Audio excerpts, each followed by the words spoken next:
Lahko vprašam, kako to, da ste ministra na predstavitvi avtomobilov oziroma avtomobila?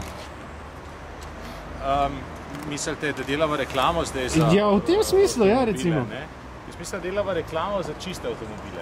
Za čisto tehnologijo, ki poganja te moderne avtomobile. In mislim, da je pomembno, da so prestižni avtomobili tisti, ki so čisti, ker s tem skozi svojo simbolno vrednost pravzaprav vplivajo na to, kaj ljudje hočejo imeti.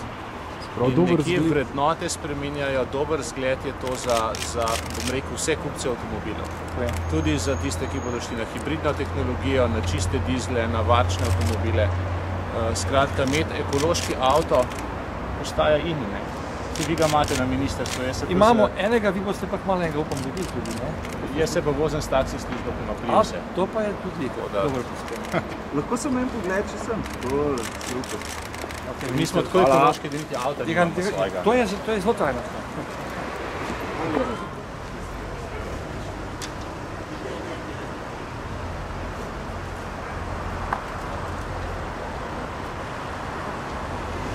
Dobro večer, gospod Vodobnik, minister Vodobnik. Kaj povejte, a bo kakšne olajšave ministrstvo za okolje uvedlo za takale, bomo rekli, okolju neoporečna vozila? Če sem iskren, za take olajšave je formalno pristojen resor za finance. Ampak vlada deluje kot celota, zato je potrebno, da so tudi spodbude. Že sedaj je znano, da so za take avtomobile nekatere takse oziroma dajatve nižje. Potem Ekosklad Republike Slovenije ponuja ugodne kreditne aranžmaje za tiste državljane in državljanke, ki bi se odločili in kupili hibridna osebna prevozna sredstva. Lansko leto se jih je odločilo 15. Moja želja je, da bi bilo vsaj 10krat toliko. Manjka motivacije, imamo občutek. Ja, dobri zgledi vlečejo, se strinjam. In dober zgled je lahko tudi vlada, to vladne službe, tudi občine, javne ustanove. To bi moralo biti tudi prestižno sedaj, da če uporabljaš hibridni avtomobil, da s tem si do okolja bolj prijazen, je to neke vrste statusni simbol tudi v pozitivnem smislu besede. Mislim, da v LA-ju, ki Peru spršil ven pilote, je bil statusni simbol, pri nas pa nekako ne zalavka. Ampak se stvari premikajo in imamo vtis, da se bo to v naslednjih letih še bistveno bolj spremenilo.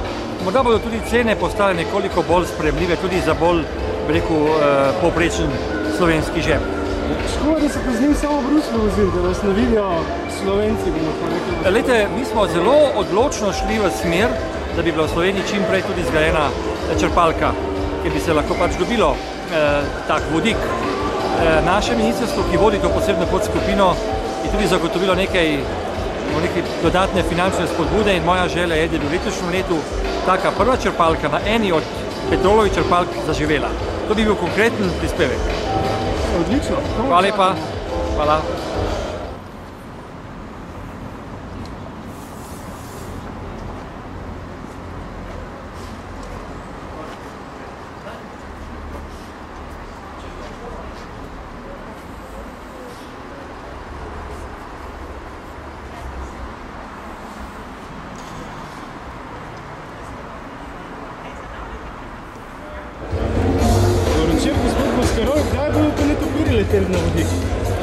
Ja, jaz upam, da hmali. Mi smo vključeni v en tak projekt, zato sem tudi danes tukaj na isti agregat z Univerzo v Stuttgartu, razvijamo prvo letalo na vodik. To smo slišali, to ne je že kar hmalo povedujete.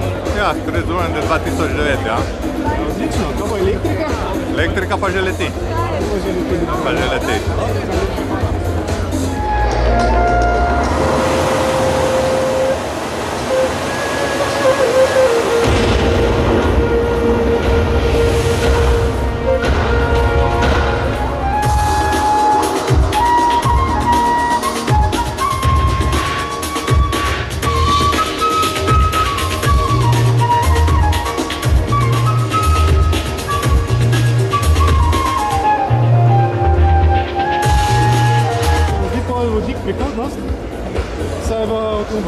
Vodik gotovo je del prihodnosti, ni pa edina prihodnost. Jaz sem osebno bolj prepričan, oziroma prepričan sem v prihodnost električnih avtomobilov. verjetno na začetku v kombinacijo z nekim klasičnim pogonom, kasneje pa povezava vodik elektrika, sam vodik, sama elektrika.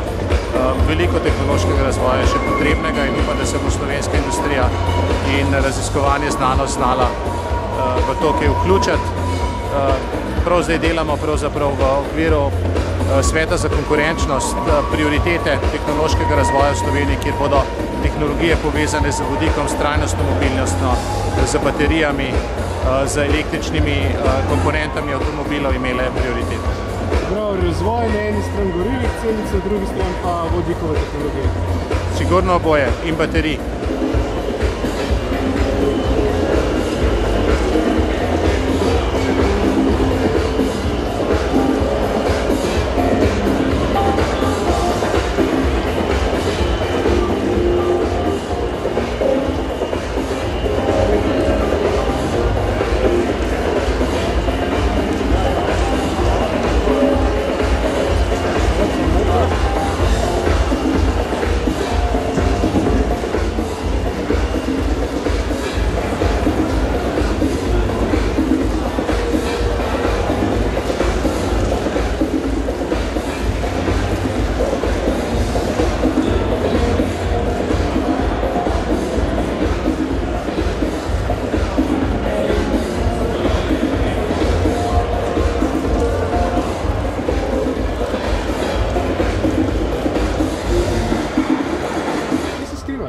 Kje se skrivam?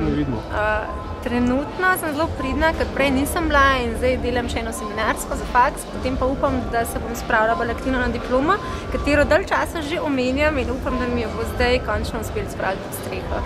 Tako da drugače pa občasno moderiram kakšen event, kakšen dogodek, to je pa to. Ta ni bil pod tvojo taktirko? Ne, ta ni bil pod mojo taktirko. A pa ti bilo všeč drugače? Mislim, jaz sem prišla nekje na polovici ali pa proti koncu, no, ampak kar sem videla, zaenkrat mi je bilo všeč. Mogoče samo še kakšna demonstracija ali pa mogoče malo bolj živahen, da bi bilo, pa tudi govori so bili malo predolgi. Kako to, da je živo fascinira avto? Tako je, no, prišla sem v zadnjem momentu na povabilo prijatelja, drugače pa tudi nekatere ljudi poznam, pa tudi doma ima moj fant BMW-ja, tako da sem prišla če drugega ne iz radovednosti, da vidim, kakšen je tale nov na vodik.